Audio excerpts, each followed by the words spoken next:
ಈ ದಿನ ಬಹಳ ಶಕ್ತಿಶಾಲಿ. ಇಂತಹ ಶಕ್ತಿಶಾಲಿ ಈ ದಿನದಂದು ಬೇವಿನ ಮರದ ಬಳಿ ಇದನ್ನು ಇಟ್ಟರೆ ಸಾಕು, ಕ್ಷಣಾರ್ಧದಲ್ಲಿ ನಿಮ್ಮ ಕಷ್ಟಗಳು ಮತ್ತು ದಾರಿದ್ರ್ಯಗಳು ದೂರವಾಗುತ್ತವೆ. ನಿಮ್ಮ ಅದೃಷ್ಟ ಬದಲಾಗಿ ಲಕ್ಷಗಳಲ್ಲ ಕೋಟಿಗಳು ಬಂದು ಬೀಳುತ್ತವೆ. ತೊಟ್ಟಿದ್ದೆಲ್ಲ ಚಿನ್ನದಂತೆ ಆಗುತ್ತದೆ. ಅಷ್ಟು ಶಕ್ತಿಶಾಲಿಯಾಗಿ ಈ ಪರಿಹಾರವು ಕೆಲಸ ಮಾಡುತ್ತದೆ. ಈ ಪರಿಹಾರವನ್ನು ಕೆಲವು ನಿಯಮಗಳೊಂದಿಗೆ ಮಾಡಬೇಕಾಗುತ್ತದೆ. ಈ ಚಿಕ್ಕ ಪರಿಹಾರವನ್ನು ಮಾಡಿದರೆ 2 ನಿಮಿಷಗಳಲ್ಲಿ ನಿಮ್ಮ ದಾರಿದ್ರ್ಯವೆಲ್ಲ ಹೋಗಿ ಲಕ್ಷಗಳಲ್ಲ ಕೋಟಿಗಳು ಬಂದು ಬೀಳುತ್ತವೆ. ಇನ್ನು ನಿಮಗೆ ಕೊರತೆ ಇರುವುದಿಲ್ಲ, ಅಪ್ರತಿಮ ರಾಜಯೋಗ ಬರುತ್ತದೆ.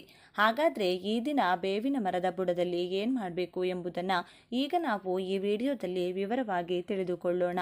ಅದಕ್ಕೂ ಮುಂಚೆ ನೀವಿನ್ನೂ ಚಾನಲ್ಗೆ ಸಬ್ಸ್ಕ್ರೈಬ್ ಆಗಿಲ್ಲ ಅಂದರೆ ಈಗಲೇ ಸಬ್ಸ್ಕ್ರೈಬ್ ಆಗಿ, ಹಾಗೆ ವಿಡಿಯೋಗೆ ಲೈಕ್ ಮಾಡಿ, ವಿಡಿಯೋ ಸ್ಕಿಪ್ ಮಾಡದೆ ಕೊನೆ ತನಕ ನೋಡಿ. ಎಲ್ಲರೂ ಭಕ್ತಿಯಿಂದ ಓಂ ಶ್ರೀ ಮಹಾಲಕ್ಷ್ಮಿ ನಮಃ ಅಂತ ಕಮೆಂಟ್ ಮಾಡಿ. ಈ ದಿನ ಬೇವಿನ ಮರದ ಬಳಿ ನೀವು ಇದನ್ನು ಒಂದನ್ನು ಹಾಕೋದ್ರಿಂದ ನಿಮ್ಮ ಜೀವನದಲ್ಲಿರುವ ದೋಷಗಳು, ಸಮಸ್ಯೆಗಳು, ಅಷ್ಟದರಿದ್ರಗಳು ಎಲ್ಲವೂ ದೂರವಾಗಿ ಆ ಲಕ್ಷ್ಮೀ ದೇವಿಯ ಅನುಗ್ರಹದಿಂದ ಅಷ್ಟೈಶ್ವರ್ಯಗಳು ಖಂಡಿತ ಸಿದ್ಧಿಸುತ್ತವೆ. ಮನುಷ್ಯರಾದ ಮೇಲೆ ಎಲ್ಲರೂ ಒಂದೊಂದು ಸಮಸ್ಯೆಯಿಂದ ಬಳಲುತ್ತಿರುತ್ತೇವೆ. ಪ್ರತಿ ಮನೆಗೂ ಒಂದು ಸಮಸ್ಯೆ, ಪ್ರತಿ ಮನುಷ್ಯನಿಗೂ ಒಂದು ಸಮಸ್ಯೆ ಇರುತ್ತದೆ. ಕೆಲವರು ಹೊರಗೆ ಹೇಳಿಕೊಳ್ತಾರೆ, ಕೆಲವರು ಹೇಳಿಕೊಳ್ಳುವುದಿಲ್ಲ. ಏಕೆಂದರೆ ಹೇಳಿಕೊಳ್ಳಲಾಗದ ಕೆಲವು ಸಮಸ್ಯೆಗಳು ಇರುತ್ತವೆ. ಬೇವಿನ ಮರವು ಬಹಳ ಶಕ್ತಿಶಾಲಿಯಾದ ಬೇವಿನ ಮರವು ದೇವತಾ ವೃಕ್ಷವೇ ಆಗಿದೆ. ಬೇವಿನ ಮರಕ್ಕೆ ಅತೀಂದ್ರಿಯ ಶಕ್ತಿಗಳು ಕೂಡ ಹೆಚ್ಚು. ಬೇವಿನ ಮರವನ್ನು ಲಕ್ಷ್ಮೀ ದೇವಿಯ ಸ್ವರೂಪವೆಂದು ಕೂಡ ಭಾವಿಸುತ್ತಾರೆ. ಅಂದರೆ ಅಮ್ಮನವರು ಹಾಗೂ ಸೀತಾದೇವಿಯು ಕೂಡ ಈ ಮರದಲ್ಲಿ ನೆಲೆಸಿರುತ್ತಾರೆ. ಅಷ್ಟು ಶಕ್ತಿಶಾಲಿಯಾದ ಬೇವಿನ ಮರವಾದ್ದರಿಂದ ಬೇವಿನ ಮರದ ಹತ್ತಿರ ಈ ಪರಿಹಾರವನ್ನು ಮಾಡಿದರೆ ಖಂಡಿತವಾಗಿಯೂ ಕೆಲವು ನಿಮಿಷಗಳಲ್ಲಿಯೇ ನಿಮ್ಮ ಕೆಟ್ಟದ್ದನ್ನು ತೆಗೆದುಹಾಕುತ್ತದೆ. ಈ ದಿನ ಕಪ್ಪು ಬಣ್ಣದ ಬಟ್ಟೆಗಳನ್ನು ಯಾವುದೇ ಪರಿಸ್ಥಿತಿಯಲ್ಲಿಯೂ ಧರಿಸಬಾರದು. ಅಷ್ಟೇ ಅಲ್ಲ, ಈ ದಿನ ಮಾಂಸಾಹಾರವನ್ನು ಯಾವುದೇ ಕಾರಣಕ್ಕೂ ಇಡಬಾರದು ಅಥವಾ ತಿನ್ನಬಾರದು. ಮೊಟ್ಟೆ ಸೇರಿದಂತೆ ಯಾವುದನ್ನು ತಿನ್ನಬಾರದು. ಮೊಟ್ಟೆಯು ಮಾಂಸಾಹಾರಕ್ಕೆ ಸಮಾನ. ಅದೇ ರೀತಿ ಈ ದಿನ ಯಾರಿಗೂ ಸಾಲ ಕೊಡಬಾರದು. ಅದೇ ರೀತಿ ಸಾಲ ತೆಗೆದುಕೊಳ್ಳುವಂಥ ಕೆಲಸಗಳನ್ನು ಮಾಡಬಾರದು. ಈ ದಿನ ಎಂದು ಕೊಟ್ಟ ಸಾಲಗಳು ಅಥವಾ ಮಾಡಿದ ಸಾಲಗಳು ಎಂದಿಗೂ ತೀರುವುದಿಲ್ಲ. ಅಷ್ಟೇ ಅಲ್ಲ, ಅದೇ ರೀತಿ ಈ ದಿನ ಅಡುಗೆ ಎಣ್ಣೆ ಮತ್ತು ಒಣಮೆಣಸಿನಕಾಯಿಗಳನ್ನು ಮನೆಗೆ ತರಬಾರದು. ಈ ವಸ್ತುಗಳನ್ನು ಖರೀದಿಸಿ ಮನೆಗೆ ತಂದರೆ ಅನಗತ್ಯ ತೊಂದರೆಗಳು ಬರುತ್ತವೆ. ಅದೇ ರೀತಿ ಕಡ್ಡಾಯವಾಗಿ ಬೇವಿನ ಮರದ ಪರಿಹಾರವನ್ನು ಮಾಡಿ ನಿಮ್ಮ ಮನೆಯ ಹತ್ತಿರ ಇರುವ ಬೇವಿನ ಮರ ಅಥವಾ ಸ್ವಲ್ಪ ದೂರದಲ್ಲಿರುವ ಬೇವಿನ ಮರದ ಬಳಿಗೆ ಹೋಗಿ ಪರಿಹಾರವನ್ನು ಮಾಡಿಕೊಳ್ಳಿ. ಬೇವಿನ ಮರದ ಹಸಿರು ಅದು ನೀಡುವ ಆರೋಗ್ಯ ಮತ್ತು ತಂಪಾದ ಗಾಳಿಯನ್ನು ಯಾವುದೇ ಫ್ಯಾನ್ಗಳು, ಕೂಲರ್ಗಳು ಅಥವಾ ಎಸಿಗಳು ನಮಗೆ ನೀಡಲು ಸಾಧ್ಯವಿಲ್ಲ. ಬೇವಿನ ಮರವು ಅದ್ಭುತವಾದ ಆಮ್ಲಜನಕವನ್ನು ನೀಡುತ್ತದೆ. ಬೇವಿನ ಮರದ ಕೆಳಗೆ ಸ್ವಲ್ಪ ಸಮಯ ಕುಳಿತು ಆ ಗಾಳಿಯನ್ನು ಸೇವಿಸಿದರೆ ನಮ್ಮ 100 ರೋಗಗಳು ಕಡಿಮೆಯಾಗುತ್ತವೆ. ಇಷ್ಟು ಆರೋಗ್ಯಕರ ಗಾಳಿಯನ್ನು ಬೇವಿನ ಮರ ಒದಗಿಸುತ್ತದೆ. ಬೇವಿನ ಮರ ಇರುವಲ್ಲಿ ಒಂದು ಉತ್ತಮ ಸಕಾರಾತ್ಮಕ ಶಕ್ತಿ ಇರುತ್ತದೆ. ಬೇವಿನ ಮರ ಇರುವ ಮನೆಯಲ್ಲಿ ಜಗಳಗಳು, ಸಮಸ್ಯೆಗಳು ಕಡಿಮೆ ಇರುತ್ತವೆ. ಆರೋಗ್ಯವು ಚೆನ್ನಾಗಿತ್ತು. ಬೇವಿನ ಎಲೆಗಳು ಸಹ ಆಯುರ್ವೇದದ ಪ್ರಕಾರ ನಮಗೆ ತುಂಬ ಒಳ್ಳೆಯದು. ಒಂದು ಹಿಡಿ ಬೇವಿನ ಎಲೆಗಳನ್ನು ಈ ದಿನ ಸ್ನಾನ ಮಾಡುವ ನೀರಿನಲ್ಲಿ ಹಾಕಿ ಸ್ನಾನ ಮಾಡಿದರೆ ನಿಮಗೆ ಇರುವ ಅನಾರೋಗ್ಯ ಸಮಸ್ಯೆಗಳು, ಪಿತೃದೋಷಗಳು, ಪಾಪಗಳು, ಶನಿ ದೋಷಗಳು ಎಲ್ಲವೂ ನಿವಾರಣೆಯಾಗಿ ನೀವು ಮುಟ್ಟಿದ್ದೆಲ್ಲ ಚಿನ್ನವಾಗುತ್ತದೆ. ಬೇವಿನ ಎಲೆಗಳನ್ನು ಹಾಕೋದ್ರಿಂದ ನೀವು ಶಕ್ತಿವಂತರಾಗಿ ನಿಮ್ಮ ಆರೋಗ್ಯವು ಉತ್ತಮವಾಗಿರುತ್ತದೆ. ಹೊಸ ಉತ್ಸಾಹ, ಉಲ್ಲಾಸ ಮತ್ತು ಹೊಸ ಆಯುಷ್ಯದೊಂದಿಗೆ ಜೀವನವನ್ನು ಪ್ರಾರಂಭಿಸಲು ಸಾಧ್ಯವಾಗುತ್ತದೆ. ಅಷ್ಟು ಶಕ್ತಿಶಾಲಿ. ಇನ್ನು ಬೇವಿನ ಮರದ ಬಳಿ ನಾವು ಏನು ಮಾಡಬೇಕು ಅಂದರೆ, ಇದಕ್ಕಾಗಿ ಮೊದಲು ನೀವು ಒಂದು ಬಿಳಿ ಕಾಗದವನ್ನು ತೆಗೆದುಕೊಂಡ ನಂತರ ಆ ಕಾಗದದ ಮೇಲೆ ನಿಮ್ಮ ಸಮಸ್ಯೆಯನ್ನು ಬರೆಯಿರಿ. ಅಂದರೆ ನೀವು ಯಾವ ಸಮಸ್ಯೆಯ ಬಗ್ಗೆ ಈ ಪರಿಹಾರವನ್ನು ಮಾಡ್ತಿದ್ದೀರಿ ಆ ಸಮಸ್ಯೆಯನ್ನು ಬರೆಯಿರಿ. ಹಣಕ್ಕಾಗಿ ಮಾಡುತ್ತಿದ್ದೀರಾ ಅಥವಾ ಗಂಡ ಹೆಂಡತಿಯರ ನಡುವಿನ ಜಗಳಗಳು ಕಡಿಮೆಯಾಗಬೇಕೆಂದು ಮಾಡ್ತಿದ್ದೀರಾ, ಸಾಲಗಳು ತೀರಬೇಕೆಂದು ಮಾಡ್ತಿದ್ದೀರಾ, ಹೀಗೆ ನಿಮಗೆ ಇರುವ ಸಮಸ್ಯೆಯನ್ನು ಬರೆಯಿರಿ. ಬರೆದ ನಂತರ ಆ ಕಾಗದದ ಮೇಲೆ 1 ಚಮಚ ಕಪ್ಪು ಸಾಸಿವೆ ಹಾಕಿ. ಈ ಕಪ್ಪು ಸಾಸಿವೆ ತುಂಬ ಶಕ್ತಿಶಾಲಿಯಾಗಿರೋದ್ರಿಂದ 1 ಚಮಚ ಕಪ್ಪು ಸಾಸಿವೆ, ಹಾಗೆ 1 ಚಮಚ ಕಲ್ಲುಪ್ಪು ಹಾಕಿ. ನಂತರ ಕುಂಕುಮ ಕೆಂಪು ಬಣ್ಣದಲ್ಲಿರುವುದರಿಂದ ಈ ಅಮಾವಾಸ್ಯೆಯ ದಿನ ಕೆಟ್ಟ ದೃಷ್ಟಿಯನ್ನು ತೆಗೆದುಹಾಕಲು ಇದು ತುಂಬ ಉಪಯುಕ್ತವಾಗಿದೆ. ಇವುಗಳ ಜೊತೆಗೆ ಒಣಮೆಣಸಿನಕಾಯಿಗಳನ್ನು ಹಾಕಿ. 4 ಒಣಮೆಣಸಿನಕಾಯಿಗಳು ಸಾಕು. ಆ ಮೆಣಸಿನಕಾಯಿಗಳನ್ನು ಸಹ ಆ ಕಾಗದದಲ್ಲಿ ಹಾಕಿ. ನಮ್ಮ ಪೂರ್ವಿಕರು ಮೊದಲು ಉಪ್ಪು, ಒಣಮೆಣಸಿನಕಾಯಿಗಳಿಂದ ದೃಷ್ಟಿ ತೆಗೆಯುತ್ತಿದ್ದರು. ಮಕ್ಕಳಿಗೆ ಜ್ವರ ಇತ್ಯಾದಿ ಬಂದಾಗ ದೃಷ್ಟಿ ತೆಗೆಯುತ್ತಿದ್ದರು. ದೃಷ್ಟಿ ತೆಗೆದರೆ ಆ ಜ್ವರಗಳು ತಕ್ಷಣ ಕಡಿಮೆಯಾಗುತ್ತಿದ್ದವು. ಆದ್ದರಿಂದ ಅಷ್ಟು ಶಕ್ತಿಶಾಲಿ ಕೆಂಪು ಮೆಣಸಿನಕಾಯಿಗಳು. ಇವು ಕೂಡ ಕೆಂಪು ಬಣ್ಣದಲ್ಲಿರುತ್ತವೆ. ಕೆಟ್ಟದ್ದನ್ನು ಚೆನ್ನಾಗಿ ತೆಗೆದುಹಾಕುತ್ತವೆ. ಹೀಗೆ ಈ ಕಾಗದದ ಮೇಲೆ ಸಮಸ್ಯೆಯನ್ನು ಬರೆದು 1 ಚಮಚ ಸಾಸಿವೆ, 1 ಚಮಚ ಕಲ್ಲುಪ್ಪು, ಚಿಟಿಕೆ ಕುಂಕುಮ, 4 ಒಣಮೆಣಸಿನಕಾಯಿಗಳು ಇವೆಲ್ಲವನ್ನು ಆ ಕಾಗದದಲ್ಲಿ ಹಾಕಿ ಆ ಕಾಗದದ ಮೇಲೆ ನಿಮ್ಮ ಸಮಸ್ಯೆಯನ್ನು ಕೆಂಪು ಬಣ್ಣದ ಸ್ಕೆಚ್ ಪೆನ್ನಿಂದ ಬರೆಯಬೇಕು. ನೆನಪಿಡಿ, ಕೆಂಪು ಬಣ್ಣದ ಸ್ಕೆಚ್ ಪೆನ್ನಿಂದ ನಿಮ್ಮ ಸಮಸ್ಯೆಯನ್ನು ಬರೆದು ಒಟ್ಟು 5 ವಸ್ತುಗಳನ್ನು ಹಾಕಿ. ಅಂದರೆ ಕಪ್ಪು ಸಾಸಿವೆ, ಕಲ್ಲುಪ್ಪು, ಚಿಟಿಕೆ ಕುಂಕುಮ, 4 ಒಣಮೆಣಸಿನಕಾಯಿಗಳು ಈ 5 ವಸ್ತುಗಳನ್ನು ಆ ಕಾಗದದಲ್ಲಿ ಹಾಕಿದ ನಂತರ ಚಿಕ್ಕ ಮೂಟೆ ಕಟ್ಟಿ ಆ ನಂತರ ಈ ಚಿಕ್ಕ ಮೂಟೆಯನ್ನು ತೆಗೆದುಕೊಂಡು ನೀವು ಬೇವಿನ ಮರದ ಬಳಿಗೆ ಹೋಗಬೇಕು. ನೀವು ಸಂಧ್ಯಾ ಸಮಯದಲ್ಲಿ ಅಂದರೆ ಸುಮಾರು 4 ಗಂಟೆಯಿಂದ 6 ಗಂಟೆಯ ನಡುವೆ ಹೋಗಬೇಕು. ನೀವು ಬೇವಿನ ಮರದ ಹತ್ತಿರ ಹೋಗಿ ಆ ಚಿಕ್ಕ ಮೂಟೆಯನ್ನು ಕೈಯಲ್ಲಿ ಹಿಡಿದುಕೊಂಡು ನಿಮ್ಮ ಸಂಕಲ್ಪವನ್ನು ಹೇಳಿಕೊಳ್ಬೇಕು. ನಿಮಗಿರುವಂಥ ಕೆಟ್ಟದ್ದು ಹೋಗಬೇಕು, ಬಾಧೆಗಳು ದೂರವಾಗಬೇಕೆಂದು ಹೇಳಿ ಬೇವಿನ ಮರವು ಅಮ್ಮನವರ ಸ್ವರೂಪವಾಗಿರುವುದರಿಂದ ಆ ತಾಯಿಗೆ ಹೇಳಿಕೊಂಡು ಮರದ ಸುತ್ತಲೂ ಬಲದಿಂದ ಎಡಕ್ಕೆ 3 ಬಾರಿ, ಎಡದಿಂದ ಬಲಕ್ಕೆ 3 ಬಾರಿ ಆ ಚಿಕ್ಕ ಮೂಟೆಯನ್ನು ನಿಮ್ಮ ತಲೆಯ ಸುತ್ತ ತಿರುಗಿಸಿಕೊಂಡು ಆ ಬೇವಿನ ಮರದ ಹತ್ತಿರ ಆ ಚಿಕ್ಕ ಮೂಟೆಯನ್ನು ಹಾಕಿ ಹಿಂದಿರುಗಿ ನೋಡದೆ ನೀವು ಮನೆಗೆ ಹೋಗಬೇಕು. ಸಂಜೆ 4 ಗಂಟೆ ಸಮಯದಿಂದ 6 ಗಂಟೆಯ ಸಮಯದವರೆಗೆ ಈ ಪರಿಹಾರವನ್ನು ಮಾಡಿಕೊಳ್ಳಿ. ನಿಮಗೆ ಉತ್ತಮ ಫಲಗಳು ದೊರೆಯುತ್ತವೆ. ಈ ದಿನ ಸಂಜೆ 4 ಗಂಟೆಗೆ ಈ ಪರಿಹಾರವನ್ನು ಮಾಡಿ ಮನೆಯಲ್ಲಿರುವ ಬೇವಿನ ಮರದ ಬಳಿ ಈ ಪರಿಹಾರವನ್ನು ಮಾಡಬಾರ್ದು. ಹೊರಗಿರುವ ಮರದ ಬಳಿ ಮಾತ್ರ ಪರಿಹಾರವನ್ನು ಮಾಡಬೇಕು. ಅದೇ ರೀತಿ ದೇವಸ್ಥಾನದ ಒಳಗಿರುವ ಮರದ ಬಳಿಯೂ ಈ ಪರಿಹಾರವನ್ನು ಮಾಡಬಾರ್ದು. ದೇವಸ್ಥಾನದ ಹೊರಗೆ ಇರಬೇಕು, ರಸ್ತೆಯ ಬದಿಯಲ್ಲಿರಬೇಕು, ಮನೆಯ ಹೊರಗೆ ಇರಬೇಕು. ಆ ಮರದ ಬಳಿ ಈ ಪರಿಹಾರವನ್ನು ಮಾಡಬೇಕು. ಆ ಚಿಕ್ಕ ಮೂಟೆಯನ್ನು ಮರದ ಬಳಿ ಹಾಕುವ ಮೊದಲು ಬೇವಿನ ಮರವನ್ನು ಸ್ಪರ್ಶಿಸಿ ನಮಸ್ಕರಿಸಿ. ನಿಮಗೆ ಸಾಧ್ಯವಾದರೆ ಆ ಬೇವಿನ ಮರಕ್ಕೆ 1 ಚೊಂಬು ನೀರನ್ನು ಹಾಕಿ ಆ ಬೇವಿನ ಮರದ ಸುತ್ತ ಪ್ರದಕ್ಷಿಣೆಗಳನ್ನು ಮಾಡಿ ಆ ನಂತರ ಚೆನ್ನಾಗಿ ನಿಮ್ಮ ಸಂಕಲ್ಪ ಹೇಳಿಕೊಂಡು ಈ ಚಿಕ್ಕ ಮೂಟೆಯನ್ನು ನಿಮ್ಮ ತಲೆಯ ಸುತ್ತ ಬಲದಿಂದ ಎಡಕ್ಕೆ 3 ಬಾರಿ, ಎಡದಿಂದ ಬಲಕ್ಕೆ 3 ಬಾರಿ ತಿರುಗಿಸಿ ಆ ಬೇವಿನ ಮರದ ಬುಡದಲ್ಲಿ ಹಾಕಿ ಹಿಂದಿರುಗಿ ನೋಡದೆ ಮನೆಗೆ ಹೋಗಿ. ಇದರಲ್ಲಿ ಹಾಕಿರುವ ಪ್ರತಿಯೊಂದು ಕೂಡ ಬಹಳ ಶಕ್ತಿಶಾಲಿಯಾಗಿದೆ. ಸಾಸಿವೆ ದೃಷ್ಟಿ ತೆಗೆದುಹಾಕುತ್ತದೆ. ಕಪ್ಪು ಬಣ್ಣದಲ್ಲಿರುತ್ತವೆ. ಕಪ್ಪು ಕೂಡಲೇ ಕೆಟ್ಟದ್ದನ್ನು ತೆಗೆದುಹಾಕುತ್ತದೆ. ಬಹಳ ಶಕ್ತಿಶಾಲಿ ಸಾಸಿವೆ ನಮಗೆ ಚಿಕ್ಕದಾಗಿರುತ್ತದೆ. ಅದೇ ರೀತಿ ಕಲ್ಲುಪ್ಪು ಕೂಡ ದೃಷ್ಟಿ ತೆಗೆಯಲು ಮತ್ತು ದೋಷವನ್ನು ನಿವಾರಿಸಲು ಬಹಳ ಉಪಯುಕ್ತವಾಗಿದೆ. ಸಾಲದ ಸಮಸ್ಯೆಗಳನ್ನು, ಆರ್ಥಿಕ ಸಮಸ್ಯೆಗಳನ್ನು ನಿವಾರಿಸುತ್ತದೆ. ಕುಂಕುಮ ಮಂಗಳಕರವಾದದ್ದು, ಶುಭಕರವಾದದ್ದು. ಇನ್ನು ಅನೇಕ ಮೆಣಸಿನಕಾಯಿಗಳು ಬಹಳ ಖಾರವನ್ನು ಹೊಂದಿರುತ್ತವೆ. ಅದೇ ರೀತಿ ನಮಗಿರುವಂತಹ ಕಠಿಣ ಸಮಸ್ಯೆಗಳನ್ನು, ಖಾರವಾದ ಸಮಸ್ಯೆಯನ್ನಾದರೂ ಒಣಮೆಣಸಿನಕಾಯಿಗಳು ಕ್ಷಣಗಳಲ್ಲಿ ನಿವಾರಿಸುತ್ತವೆ. ಆದ್ದರಿಂದ ಇವುಗಳನ್ನು ಕಟ್ಟಿ ಹಾಗೆ ದೃಷ್ಟಿ ತೆಗೆದು ಬೇವಿನ ಮರದ ಬಳಿ ಹಾಕಿ ಮನೆಗೆ ಪ್ರವೇಶಿಸುವಾಗ ಮರೆಯದೆ ಕಾಲು ಕೈಗಳನ್ನು ಸ್ವಚ್ಛವಾಗಿ ತೊಳೆದುಕೊಂಡು ಹೋಗಿ. ಇನ್ನೂ ಸಾಧ್ಯವಾದರೆ ಸ್ನಾನ ಮಾಡಿ. ಹೀಗೆ ಮಾಡಿ ನೋಡಿ. ನೀವು ಮನೆಗೆ ಹೋಗುವಷ್ಟರಲ್ಲಿ ಒಂದು ಉತ್ತಮ ಸಕಾರಾತ್ಮಕ ಮನಸ್ಥಿತಿ ಬರುತ್ತದೆ. ನಿಮ್ಮ ಮನಸ್ಸು ಸಂಪೂರ್ಣವಾಗಿ ವಿಶ್ರಾಂತಿ ಪಡೆಯುತ್ತದೆ. ನಿಮಗೆ ಹಣಕಾಸಿನ ವಿಷಯದಲ್ಲಿ ಹಣ ಕೈಗೆ ಸಿಗುವುದು ಮತ್ತು ತುಂಬ ಶಾಂತವಾಗಿರುವುದನ್ನು ನೋಡಿ ನೀವೇ ಆಶ್ಚರ್ಯಪಡುತ್ತೀರಿ. ಹಣಕಾಸಿನ ಸಮಸ್ಯೆಗಳು ದೂರವಾಗುವುದು, ಮನೆ ಅನುಕೂಲಕರವಾಗಿ ಬದಲಾಗುವುದು, ಕೆಟ್ಟ ದೃಷ್ಟಿ ದೂರವಾಗುವುದು. ಈ ಪರಿಹಾರವು ಬಹಳ ಶಕ್ತಿಶಾಲಿಯಾಗಿ ನಿಮ್ಮ ಹಣೆ ಬರಹವನ್ನೇ ಬದಲಾಯಿಸುತ್ತದೆ. ಈ ಅಮಾವಾಸ್ಯೆ ಬಹಳ ಶಕ್ತಿಶಾಲಿಯಾಗಿರುವುದರಿಂದ ಖಂಡಿತವಾಗಿಯೂ ಇದನ್ನು ಮಾಡಿಕೊಳ್ಳಿ. ಈ ಪರಿಹಾರವು ಅದ್ಭುತವಾಗಿ ಕೆಲಸ ಮಾಡುತ್ತದೆ. ಇದನ್ನು ಮಹಿಳೆಯರು ಮಾಡಬಹುದು, ಪುರುಷರು ಮಾಡಬಹುದು. ಯಾವುದೇ ತೊಂದರೆ ಇಲ್ಲ. ಚೆನ್ನಾಗಿ ಹೀಗೆ ಮಾಡಿಕೊಂಡು ನಿಮಗಿರುವ ಪ್ರತಿಯೊಂದು ಸಮಸ್ಯೆಯಿಂದಲೂ ಹೊರಬನ್ನಿ. ಹೀಗೆ ಮಾಡ್ತಿದ್ದೇವೆ ಎಂದು ಯಾರಿಗೂ ಹೇಳಬಾರದು. ಹೇಳಿದರೆ ನಮ್ಮ ಮಾತಿನ ರೂಪದಲ್ಲಿ ಅದಕ್ಕಿರುವ ಶಕ್ತಿ ಎಲ್ಲವೂ ಹೋಗುತ್ತದೆ. ಆದ್ದರಿಂದ ಇದನ್ನು ರಹಸ್ಯವಾಗಿ ಮಾಡಬೇಕಾದ ಪರಿಹಾರ ಇದು.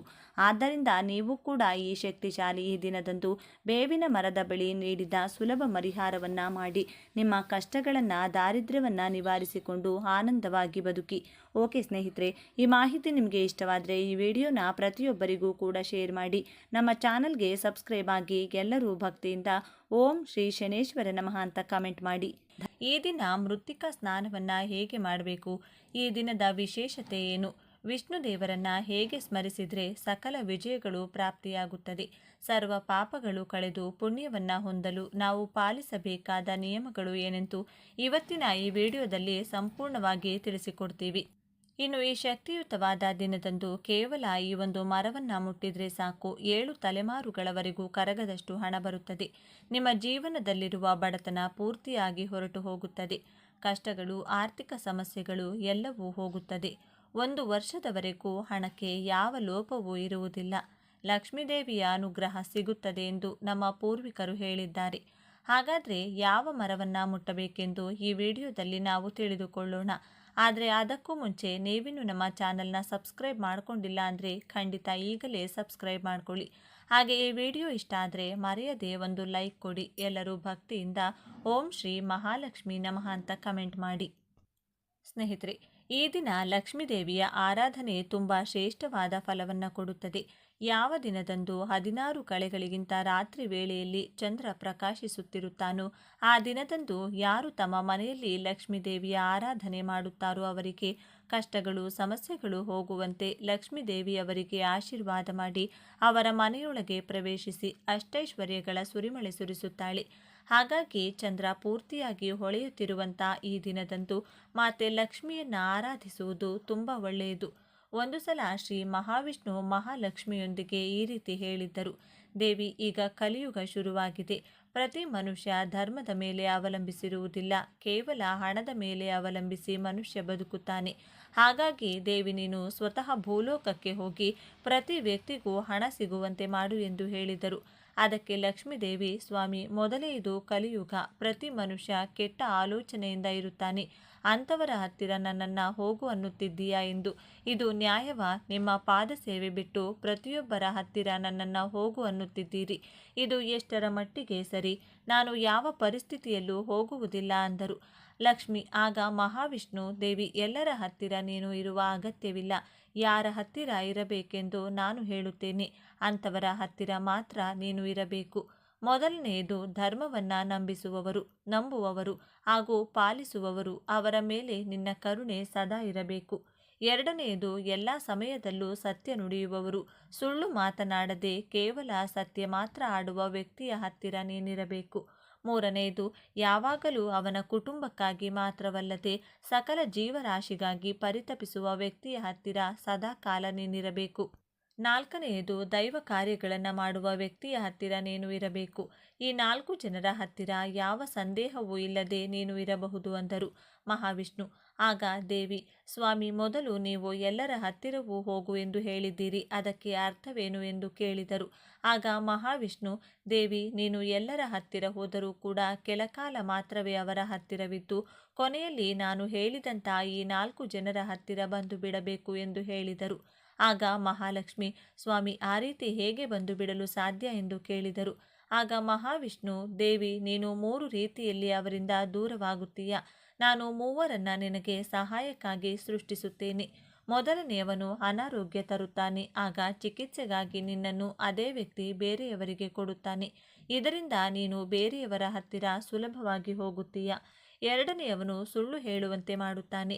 1 ಸುಳ್ಳು ಮುಚ್ಚಿಡಲು 100 ಸುಳ್ಳುಗಳನ್ನು ಹೇಳಬೇಕು. ಆ ರೀತಿ ಸುಳ್ಳು ಖಾಲಿಯಾದಾಗ ಅಥವಾ ಜನರು ಅವನನ್ನು ನಂಬುವುದು ಬಿಟ್ಟಾಗ ಅದುವರೆಗೂ ಅವನು ಕೂಡಿಟ್ಟಿರುವಂಥ ಹಣ, ಗೌರವ, ಆಸ್ತಿ, ಮರ್ಯಾದೆ ಎಲ್ಲವೂ ಕೂಡ ದೂರ ಆಗುತ್ತದೆ. ಆ ರೀತಿ ನೀನು ಆ ವ್ಯಕ್ತಿಯಿಂದ ದೂರ ಆಗ್ತೀಯ. ಮೂರನೆಯವನು ಕೆಟ್ಟ ಆಲೋಚನೆಗಳನ್ನು ತರಿಸುತ್ತಾನೆ. ಮನುಷ್ಯ ಅವನು ಮಾಡಿದ ಕೆಟ್ಟ ಕೆಲಸಗಳನ್ನು ಮುಚ್ಚಿ ಹಾಕಲು ಹಣ ಖರ್ಚು ಮಾಡುತ್ತಾನೆ. ಒಮ್ಮೊಮ್ಮೆ ಅವನು ಮಾಡಿರುವ ಕೆಲಸ ಮುಚ್ಚಿ ಹಾಕಲು ಅದುವರೆಗೂ ಅವನು ಕೂಡಿಟ್ಟಿರುವ ಹಣವೆಲ್ಲ ಕೂಡ ಖರ್ಚು ಮಾಡಬೇಕಾಗುತ್ತದೆ. ಆ ರೀತಿ ನೀನು ಆ ವ್ಯಕ್ತಿಯಿಂದ ದೂರ ಆಗ್ತೀಯ. ದೇವಿ, ಈ 3 ವ್ಯಕ್ತಿಗಳು ಯಾವಾಗಲೂ ನಿನಗೆ ಸಹಾಯ ಮಾಡುತ್ತಾರೆ. ನಿನಗೆ ಯಾವ ವ್ಯಕ್ತಿ ಇಷ್ಟವಿಲ್ಲವೋ ಅಥವಾ ಯಾರ ಮನೆಯಲ್ಲಿ ಇರಲು ಇಷ್ಟ ಇಲ್ಲವೋ ಅಂತಹ ವ್ಯಕ್ತಿಯ ಹತ್ತಿರ ಈ 3 ವ್ಯಕ್ತಿಗಳನ್ನು ಕಳಿಸು. ಅವರು ಅವರ ಕೆಲಸ ಶುರು ಮಾಡುತ್ತಾರೆ. ಆ ಮೂಲಕ ನೀನು ಅವರಿಂದ ದೂರ ಆಗ್ತೀಯಾ ಎಂದು ಹೇಳಿದರು. ಹಾಗಾಗಿ ಸ್ನೇಹಿತರೆ, ಈ 3 ಗುಣಗಳಿರುವಂಥ ವ್ಯಕ್ತಿಗಳು ಕಲಿಯುಗದಲ್ಲಿ ಲಕ್ಷ್ಮಿಯ ಅನುಗ್ರಹ ಪಡೆಯಲು ಸಾಧ್ಯವಾಗುವುದಿಲ್ಲ. ಆ ತಾಯಿಯ ಅನುಗ್ರಹ ಇದ್ದಾಗ ಮಾತ್ರವೇ ಜೀವನದಲ್ಲಿ ನಾವು ಏನನ್ನ ಬೇಕಾದರೂ ಸಾಧಿಸಲು ಸಾಧ್ಯವಾಗುತ್ತದೆ. ಒಂದು ಪುಟ್ಟ ಮಗುವಿಗೆ ಎಷ್ಟು ಹಾಲು ಬೇಕು ಅಥವಾ ಎಷ್ಟು ಊಟ ಬೇಕು ಅನ್ನೋದು ಹೆತ್ತ ತಾಯಿಗೆ ಮಾತ್ರ ಗೊತ್ತಿರುತ್ತದೆ. ಅದೇ ರೀತಿ ಲಕ್ಷ್ಮೀದೇವಿಗೆ ಯಾವ ಮನುಷ್ಯನಿಗೆ ಎಷ್ಟು ಹಣ ಬೇಕು, ಎಷ್ಟು ಆಸ್ತಿ ಬೇಕು ಎಂಬುದು ಕೂಡ ಚೆನ್ನಾಗಿ ಗೊತ್ತಿರುತ್ತದೆ. ಅವರವರ ಯೋಗ್ಯತೆಗೆ ತಕ್ಕಷ್ಟು ಹಣವನ್ನು ಮಾತ್ರವೇ ಆಕೆ ಅವರಿಗೆ ಕೊಡುತ್ತಾಳೆ. ಇನ್ನೂ ಹೆಚ್ಚು ಹಣ ಬೇಕು ಅನ್ನುವ ಕೋರಿಕೆ ಇರುವವರು ಮೊದಲು ಒಳ್ಳೆಯ ಆಲೋಚನೆ, ಒಳ್ಳೆಯ ದಾರಿಯಲ್ಲಿ ನಡೆಯುವುದನ್ನು ಕಲಿತುಕೊಳ್ಳಬೇಕು. ಕೆಟ್ಟ ಆಲೋಚನೆ ಇಟ್ಟುಕೊಂಡು 1000 ಪೂಜೆಗಳು ಮಾಡಿದರೂ ಪ್ರಯೋಜನ ಇರುವುದಿಲ್ಲ. ಈ ದಿನದಂದು ಮನೆಯಲ್ಲಿ ವಿಷ್ಣು ದೇವರಿಗೆ ಸಂಬಂಧಿಸಿದ ಚಿತ್ರಪಟ ಅಥವಾ ವಿಗ್ರಹ ಇಟ್ಟು ಶ್ರೀರಾಮಚಂದ್ರ ಹಾಗೂ ವಿಷ್ಣು ದೇವರ ಸ್ಮರಣೆ ಮಾಡುತ್ತಾ ಪುಷ್ಪಗಳನ್ನು ತುಳಸಿ ಮಾಲೆಗಳಿಂದ ಅಲಂಕಾರ ಮಾಡಬೇಕು. 3 ಬತ್ತಿಗಳನ್ನು ಬಿಡಿ ಬಿಡಿಯಾಗಿ ಕೂರಿಸಿ ತುಪ್ಪದಿಂದ ದೀಪಗಳನ್ನು ಬೆಳಗಿಸಬೇಕು. ಏಲಕ್ಕಿ ಮಾಲೆಯನ್ನು ವಿಷ್ಣು ದೇವರಿಗೆ ಅರ್ಪಿಸಿ ಭಕ್ತಿಯಿಂದ ನಮಸ್ಕಾರ ಮಾಡಿಕೊಳ್ಳಬೇಕು. ನಿಮಗೆ ಯಾವುದೇ ಕಷ್ಟಗಳಿದ್ದರೂ ದೂರವಾಗುತ್ತದೆ. ಈ ದಿನ ಸಂಜೆ ಸಮಯದಲ್ಲಿ ತುಳಸಿ ಗಿಡದ ಮುಂದೆ ತುಪ್ಪದ ದೀಪಗಳನ್ನು ಇಟ್ಟು ನಮಸ್ಕಾರ ಮಾಡಿಕೊಳ್ಳಿ. ಕಂಕಣ ಭಾಗ್ಯ, ಸಂತಾನ ಭಾಗ್ಯ, ಮಕ್ಕಳ ಏಳಿಗೆ, ನಿಮ್ಮ ಹಣದ ಕೋರಿಕೆ, ಸಕಲ ದೋಷಗಳು ದೂರವಾಗಿ ಈ ದಿನ ಆಚರಿಸಿದ ಫಲದಿಂದ ಆ ಭಗವಂತನ ಪರಿಪೂರ್ಣ ಅನುಗ್ರಹ ಪ್ರಾಪ್ತಿಯಾಗುತ್ತದೆ. ಇನ್ನು ಅತಿ ಮುಖ್ಯವಾಗಿ ಮೃತ್ತಿಕಾ ಸ್ನಾನವನ್ನು ಈ ದಿನ ಹೇಗೆ ಮಾಡಬೇಕು ಅಂತ ನೋಡೋದಾದರೆ, ಸ್ವಲ್ಪ ಎಳ್ಳಿನ ಪುಡಿ, ಸ್ವಲ್ಪ ಹಸುವಿನ ಸಗಣಿ ಹಾಗೂ ಸ್ವಲ್ಪ ಮಣ್ಣನ್ನು ಈ 3 ಮಿಶ್ರಣವನ್ನು ಮಾಡಿ ದೇಹಕ್ಕೆ ಹಚ್ಚಿಕೊಂಡು ನಂತರ ಸ್ನಾನವನ್ನು ಮಾಡಬೇಕು. ಇದನ್ನೇ ಮೃತ್ತಿಕಾ ಸ್ನಾನ ಅಂತ ಕರೆಯುತ್ತಾರೆ. ಯಾರು ಈ ದಿನ ಮೃತ್ತಿಕಾ ಸ್ನಾನವನ್ನು ಈ ವಿಧವಾಗಿ ಆಚರಿಸುತ್ತಾರೋ, ಸ್ನಾನವನ್ನು ಮಾಡುತ್ತಾರೋ ಅವರಿಗೆ ಜೀವನದಲ್ಲಿ ಸೋಲು ಎನ್ನುವುದೇ ಇರುವುದಿಲ್ಲ. ಎಲ್ಲ ರಂಗದಲ್ಲೂ ವಿಜಯಗಳು ಪ್ರಾಪ್ತಿಯಾಗುತ್ತದೆ. ಸಾಕ್ಷಾತ್ ವಿಷ್ಣು ದೇವರ ಅನುಗ್ರಹದ ಜೊತೆಗೆ ಲಕ್ಷ್ಮೀ ದೇವಿಯ ಕೃಪೆ ಕೂಡ ಪ್ರಾಪ್ತಿಯಾಗುತ್ತದೆ. ಇನ್ನು ಈ ದಿನ ನಾವು ಮುಟ್ಟಬೇಕಾಗಿರುವಂಥ ಮರ ಬೇವು. ನಮ್ಮ ಹಿಂದೂ ಧರ್ಮದಲ್ಲಿ ಬೇವಿನ ಮರಕ್ಕೆ ಎಷ್ಟು ಪ್ರಾಮುಖ್ಯತೆ ಇದೆ. ಆ ಮರದಲ್ಲಿ ತ್ರಿದೇವಿಗಳಾದ ಲಕ್ಷ್ಮಿ, ಸರಸ್ವತಿ, ಪಾರ್ವತಿ ನೆಲೆಸಿರುತ್ತಾರೆ. ಪ್ರತಿದಿನ ಎದ್ದ ತಕ್ಷಣ ಬೇವಿನ ಮರ ನೋಡಿದರೆ ಆ ದಿನವೆಲ್ಲ ಶುಭ ನಡೆಯುತ್ತದೆ. ಪ್ರತಿದಿನ ಬೇವಿನ ಮರಕ್ಕೆ ನೀರು ಹಾಕಿ ಪೂಜೆ ಮಾಡಿದರೆ ತ್ರಿದೇವಿಗಳ ಆಶೀರ್ವಾದ ಸಿಗುತ್ತದೆ. ಈ ದಿನ ಒಂದು ಚೊಂಬಿನ ತುಂಬ ನೀರನ್ನು ಬೇವಿನ ಮರಕ್ಕೆ ಹಾಕಿ ಭಕ್ತಿಯಿಂದ ಪೂಜೆ ಮಾಡಿ 11 ಸಲ ಮರ ಮುಟ್ಟಿ ನಮಸ್ಕಾರ ಮಾಡಿಕೊಳ್ಳಿ. ಆ ರೀತಿ ನೀವು ಮರವನ್ನು ಮುಟ್ಟುವಾಗ ನಿಮ್ಮ ಮನಸ್ಸಿನಲ್ಲಿರುವ ಕೋರಿಕೆಯನ್ನು ಹೇಳಿಕೊಂಡ್ರೆ ಬೇಗನೆ ಆ ಕೋರಿಕೆ ನೆರವೇರುತ್ತದೆ. ಬಳಿಕ ಸ್ವಲ್ಪ ಹೊತ್ತು ಮರದ ಕೆಳಗೆ ಕುಳಿತುಕೊಂಡು ಅದರ ನಂತರ ಮನೆಗೆ ಹೋಗಿ. ಇನ್ನು ದೇವರು ಶಿವ ಭೋಲಾಶಂಕರನಿಗೆ ಅಭಿಷೇಕ ಮಾಡಿಸುವುದರಿಂದ ಪರಿಪೂರ್ಣ ಜ್ಞಾನ ಮತ್ತು ದೈವಾನುಗ್ರಹವನ್ನು ಪಡೆಯಬಹುದು ಎಂದು ಪುರಾಣಗಳು ಹೇಳುತ್ತವೆ. ಅಭಿಷೇಕದ ಸಮಯದಲ್ಲಿ ದೈವ ವಿಗ್ರಹಗಳಿಂದ ಅತ್ಯಂತ ಅಮೂಲ್ಯವಾದ ಶಕ್ತಿಗಳು ಹೊರಹೊಮ್ಮುತ್ತವೆ. ಅಭಿಷೇಕಗಳೆಂದರೆ ದೇವತೆಗಳು ಪ್ರೀತಿ ಮಾಡುತ್ತಾರೆ. ಅಭಿಷೇಕ ಪ್ರಿಯ ಶಿವ. ಆದ್ದರಿಂದ ಶಿವನಿಗೆ ಅಭಿಷೇಕ ಮಾಡಿಸುವುದರಿಂದ ವಿಶೇಷ ಫಲಿತಾಂಶಗಳನ್ನು ಪಡೆಯಬಹುದು. ಸಾಮಾನ್ಯವಾಗಿ ಶಿವನನ್ನ ನೀರು ಅಥವಾ ಹಾಲಿನಿಂದ ಅಭಿಷೇಕ ಮಾಡುತ್ತಾರೆ. ದ್ರವ್ಯದಿಂದ ಅಭಿಷೇಕ ಮಾಡಿದರೂ ಫಲಿತಾಂಶ ಒಂದೇ ಆಗುತ್ತದೆ ಎಂದು ಭಾವಿಸುತ್ತಾರೆ. ಆದರೆ ಮಹರ್ಷಿಗಳು ಆಯ್ಕೆ ಮಾಡಿದ ಪ್ರತಿಯೊಂದು ದ್ರವ್ಯದಿಂದ ಅಭಿಷೇಕ ಮಾಡೋದ್ರಿಂದ ಒಂದೊಂದು ಫಲಿತಾಂಶ ಸಿಗುತ್ತದೆ ಎಂದು ಹೇಳಲಾಗುತ್ತದೆ. ಶಿವನಿಗೆ ಕೆಲವು ಪದಾರ್ಥಗಳಿಂದ ಅಭಿಷೇಕ ಮಾಡಿಸಿದರೆ ನಿಮ್ಮ ಆಸೆಗಳು ಈಡೇರುತ್ತವೆ. ಮೊದಲಿಗೆ ಅರಿಶಿನ ಪುಡಿಯಿಂದ ಶಿವನಿಗೆ ಅಭಿಷೇಕ ಮಾಡಿಸಿದರೆ ಸರ್ಕಾರಿ ಅಧಿಕಾರಿಗಳಿಂದ ಸಕಾರಾತ್ಮಕ ಪ್ರಕ್ರಿಯೆ ಸಿಗುತ್ತದೆ. ದೈವಾನುಗ್ರಹ ಸಿಗುತ್ತದೆ. ದೋಷಗಳು ನಿವಾರಣೆಯಾಗುತ್ತವೆ. ಅಕ್ಕಿ ಹಿಟ್ಟಿನಿಂದ ಅಭಿಷೇಕ ಮಾಡಿಸಿದರೆ ಸಾಲದ ಬಾಧೆಗಳು ನಿವಾರಣೆಯಾಗುತ್ತವೆ. ಪಂಚಾಮೃತದಿಂದ ಶಿವನಿಗೆ ಅಭಿಷೇಕ ಮಾಡಿಸೋದ್ರಿಂದ ಅಷ್ಟೈಶ್ವರ್ಯಗಳು ಪ್ರಾಪ್ತಿಯಾಗುತ್ತದೆ. ತುಪ್ಪದಿಂದ ಶಿವಾಭಿಷೇಕ ಮಾಡಿದರೆ ಮೋಕ್ಷ ಸಿಗುತ್ತದೆ. ಹಾಲಿನಿಂದ ಪರಮಾತ್ಮನಿಗೆ ಅಭಿಷೇಕ ಮಾಡಿಸಿದರೆ ಆಯುಷ್ಯ ಹೆಚ್ಚುತ್ತದೆ.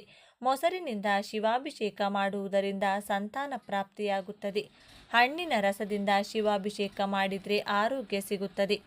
ಅನಾರೋಗ್ಯಗಳು ಮಾಯವಾಗುತ್ತವೆ. ಕಬ್ಬಿನ ರಸದಿಂದ ಶಿವಾಭಿಷೇಕ ಮಾಡಿಸಿದರೆ ಆಯುಷ್ಯದ ಜೊತೆಗೆ ಸಂಪೂರ್ಣ ಆರೋಗ್ಯ ಲಭಿಸುತ್ತದೆ. ನಿಂಬೆ ರಸದಿಂದ ಶಿವಾಭಿಷೇಕ ಮಾಡಿದರೆ ಶತ್ರು ಭಯ ಇರುವುದಿಲ್ಲ. ತೆಂಗಿನ ನೀರಿನಿಂದ ಶಿವಾಭಿಷೇಕ ಮಾಡಿದರೆ ಉನ್ನತ ಪದವಿಗಳು, ಸ್ಥಾನಮಾನ, ಗೌರವ, ಕೀರ್ತಿ ಲಭಿಸುತ್ತದೆ. ನೆಲ್ಲಿಕಾಯಿ ಪುಡಿಯಿಂದ ಶಿವಾಭಿಷೇಕ ಮಾಡಿಸಿದರೆ ರೋಗಗಳು ಮಾಯವಾಗುತ್ತವೆ. ಪನ್ನೀರಿನಿಂದ ಶಿವಾಭಿಷೇಕ ಮಾಡಿದರೆ ಸಂತೋಷದ ಜೀವನ ಪ್ರಾಪ್ತಿಯಾಗುತ್ತದೆ. ಚಂದನದಿಂದ ಶಿವಾಭಿಷೇಕ ಮಾಡೋದ್ರಿಂದ ಕೀರ್ತಿ ಪ್ರತಿಷ್ಠೆಗಳು ಹೆಚ್ಚುತ್ತವೆ. ನೀರಿನಿಂದ ಶಿವಾಭಿಷೇಕ ಮಾಡಿದರೆ ಕಳೆದು ಹೋದ ದ್ರವ್ಯವನ್ನು ಮತ್ತೆ ಪಡೆಯಬಹುದು. ಮೊಸರಿನಿಂದ ಅಭಿಷೇಕ ಮಾಡಿದರೆ ಬಲ, ಆರೋಗ್ಯ ವೃದ್ಧಿಸುತ್ತದೆ. ಮಹಾಪಾಪಗಳು ನಾಶವಾಗುತ್ತವೆ. ಅದೇ ರೀತಿ ಅನ್ನಾಭಿಷೇಕದಿಂದ ಯಾವುದೇ ತೊಂದರೆಗಳು ಇರುವುದಿಲ್ಲ. ಸಕಲ ಸಂತೋಷಗಳು ಲಭಿಸುತ್ತವೆ. ಜೇನುತುಪ್ಪದಿಂದ ಶಿವನಿಗೆ ಅಭಿಷೇಕ ಮಾಡಿಸಿದರೆ ಅದ್ಭುತವಾದ ಪಾತ್ರವನ್ನು ಪಡೆಯುತ್ತಾರೆ ಎಂದು ಆಧ್ಯಾತ್ಮಿಕ ಹಿರಿಯರು ಹೇಳುತ್ತಾರೆ. ಈ ವಿಡಿಯೋ ನಿಮಗೆ ಇಷ್ಟ ಆದರೆ ಲೈಕ್ ಮಾಡಿ, ಶೇರ್ ಮಾಡಿ. ಇಂಥ ಹೆಚ್ಚಿನ ಉತ್ತಮ ಮಾಹಿತಿಗಳಿಗಾಗಿ ತಪ್ಪದೇ ನಮ್ಮ ಚಾನಲ್ನ ಸಬ್ಸ್ಕ್ರೈಬ್ ಮಾಡಿಕೊಳ್ಳಿ. ನಾಳೆ ಮತ್ತೊಂದು ವಿಡಿಯೋದೊಂದಿಗೆ ಪುನಃ ಭೇಟಿಯಾಗೋಣ. ಧನ್ಯವಾದಗಳು.